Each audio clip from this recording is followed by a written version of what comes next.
There in '68, and then I moved back in '80, and then in '89 I went back, but batching. I batched on 45 sections for 10 years. Brenda just come up when she wanted a hug. You know. No, that's the gospel, though, I guarantee. And that's when that deal, like I said, took place, because Bob Bissett was my boss man. And him and Beatus and Janie and them had always been friends, you know.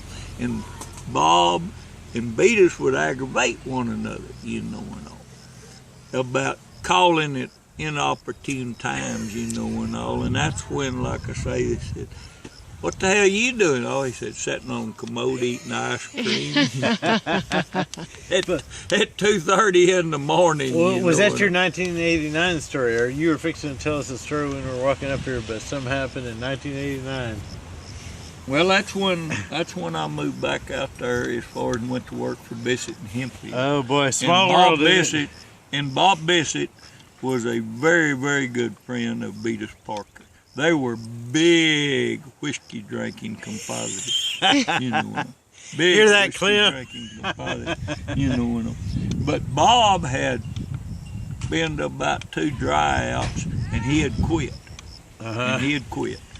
And I don't know, I think Beatus probably quit when they diagnosed him, you know, with a throat cancer, you know, and all, but by then, needless to say. And they took his voice box out, you know, what they call it. But it was mainly more because all them damn cigarettes, because I guarantee he smoked like 2 packs of cigarettes a day, you know, and all. Yeah. And then he had one of these little old deals, you know, he'd put it up, and he always had a deep voice.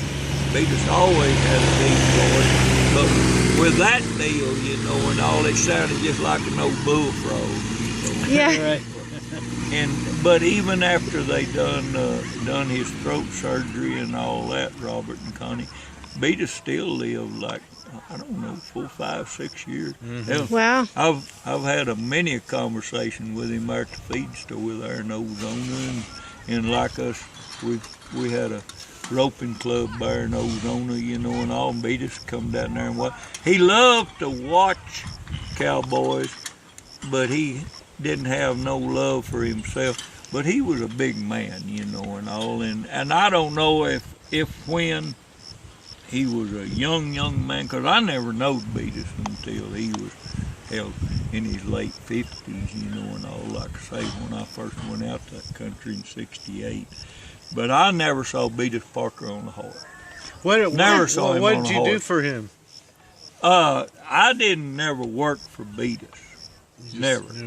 But we had a lot of together, because the outfits I was working for always used Beatus's truck, you know, and I run no ranks down on Howard Draw between Ozone and Sheffield. We know that. We drive down in that rough country, you know, and all. That's named after me, Howard Draw. Right? And any time, you know, had any hauling, always called Beatus. And like I say, it was always going to be cheaper because he didn't have all that damn insurance and all that. But what you had to do was you had to turn it in through Beatus, so if the trucks got stopped, like the weight men or something like that or whatever and all, they'd say, "Whose stock is this?" You know, and all. "Where you going?" You know, or whatever and all. They'd say, "Well, we're headed to Angelo," you know, whether they were sheep or whether they was cattle or whatever and all. And said, "Well, who they belong to?" "Oh, they belong to Beatus Parker." But of course, when you got up there to the sale, then those truckers knew to turn them in, you know, as whoever is hauling for it. But they had their behinds covered as far as each direction. Beatus was smart. He was a sharp cookie. But he had this old rat's lease. This is one time Beatus didn't come out on top. And the ranch leased over around Rankin and all. Wasn't the best old country, but it wasn't the worst old country. And he had a long-term lease on it, but, you know, that was with the man that was alive. Well, the man died unexpectedly. And part of the deal that Beatus and him had was Beatus would build these pens there and all, and all. And he had like a 20-year lease on it. But, a damn lawyer can break anything, as far Right. as, and I don't mean that. Well, this old boy up and died all of a sudden, like, So whoever, I don't know if it was son, daughter, nephew, niece, or whatever, no. But anyway, they assumed the control. Mm-hmm. So Beatus had his hand go over there with a cutting torch, and these was good pipe pins. He just had him cut them off at the top of the ground, and all, and in sections. And you know what?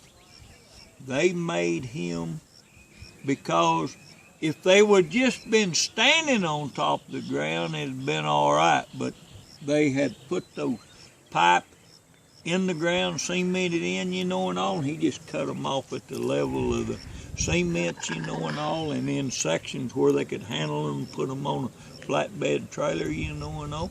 Well, hell, all you had to do then was put enough and, attach it back together, and all.